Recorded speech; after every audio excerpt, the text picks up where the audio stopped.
Hello student, welcome all of you in the online platform of Viswas Now Sarda Senior Secondary School Bunna. Student +1 political science का third chapter हम कर रहे हैं, जिसका शीर्षक है, टाइटल है चुनाव और प्रतिनिधित्व। चुनाव जो है वो किसी भी लोकतांत्रिक व्यवस्था के लिए महत्वपूर्ण होते हैं और इसी तरह से प्रतिनिधित्व जो है वो चुनावों की एक विशेषता है,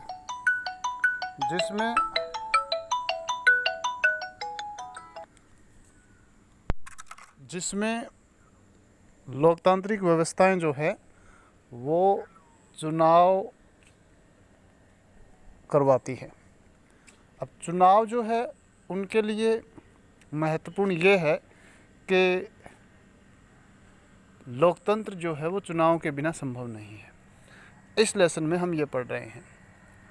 नेक्स्ट टॉपिक हमारा है आज निर्वाचन क्षेत्रों का आरक्षण। भारत में आपको पता है कि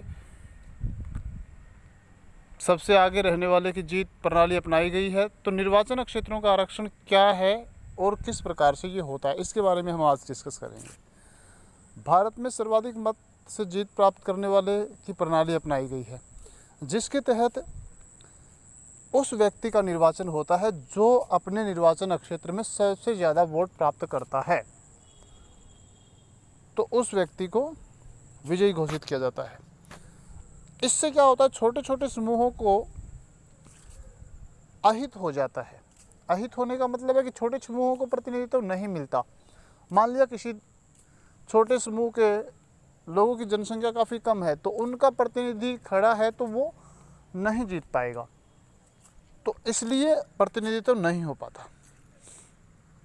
यह भारतीय सामाजिक परिवेश में और अधिक महत्वपूर्ण है कि हमारे यहाँ जाति आधारित भेदभाव का इतिहास रहा है। जाति आधारित भेदभाव यहाँ भारत में सदियों से होता रहा है और इसी जाति आधारित भेदभाव के कारण ही ऐसी व्यवस्था बनती है कि छोटे जो तबके के लोग हैं उनका प्रतिनिधित्व नहीं हो पाता, जिसकी वजह से दबंग सामाजिक समूह जो है, एक डोमिनेट करने वाला सामाजिक समूह जो है, वो अपना प्रतिनिधित्व प्राप्त कर लेता है।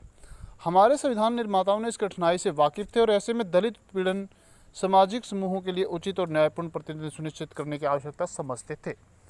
इस बात से सारे संविधान निर्माताओं को पता था कि भारत में ये जातिगत भेदभाव होता रहा है और लगातार ये जारी है।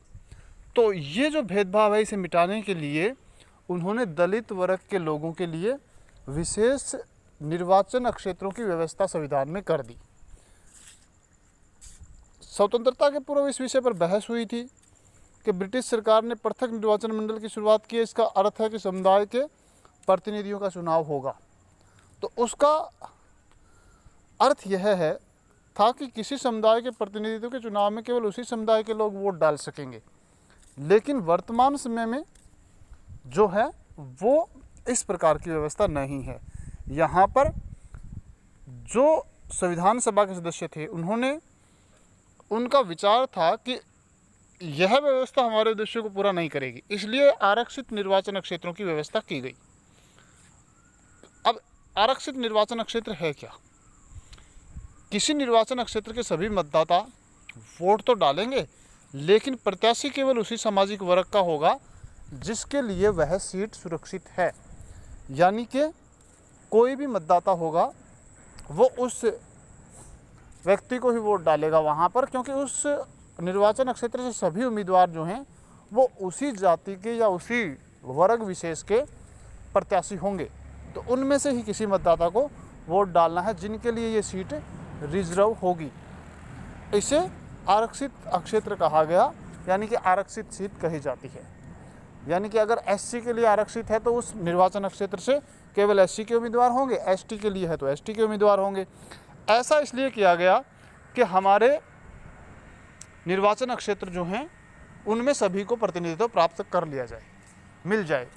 अब इसकी व्यवस्था कौन करता है? देखिए, चुनाव आयोग चुनावों की व्यवस्था करता है, लेकिन ये जो निर्वाचित क्षेत्र होते हैं, आरक्षित क्षेत्र होते हैं, इनका निर्णय करने के लिए एक स्वतंत्र आयोग स्थापित किया जाता है, जिसकी नियुक्ति राष्ट्रपति करता है और उसे परिसीमन आयोग कहा जाता है, यानी कि डिलिमिटेशन आयोग या परिसीमन आयोग उसे कहा जाता है, जो निर्वाचन क्षेत्रों की व्यवस्था करता है कि देश में इतने निर्वाचन क्षेत्र होंगे और वो उतने आरक्षित होंगे और इतने आरक्षित नहीं होंगे।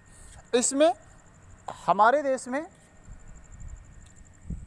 अनुसूचित जाति और अनुसूचित जनजाति के लिए आरक्षित स्थानों की जो है व्यवस्था की गई है। इसमें महिलाओं का वर्ग, महिलाओं को विशेष प्रावधान नहीं दिया गया है, यानी कि उनको इसमें छूट नहीं दी गई है।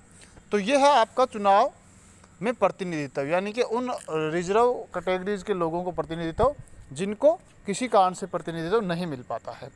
तो आरक्षित निर्वाचन क्षेत्रों के बारे में इतना ही। नेक्स्ट वीडियो में हम आगे जारी रखेंगे और नेक्स्ट वीडियो में नेक्स्ट टॉपिक करेंगे।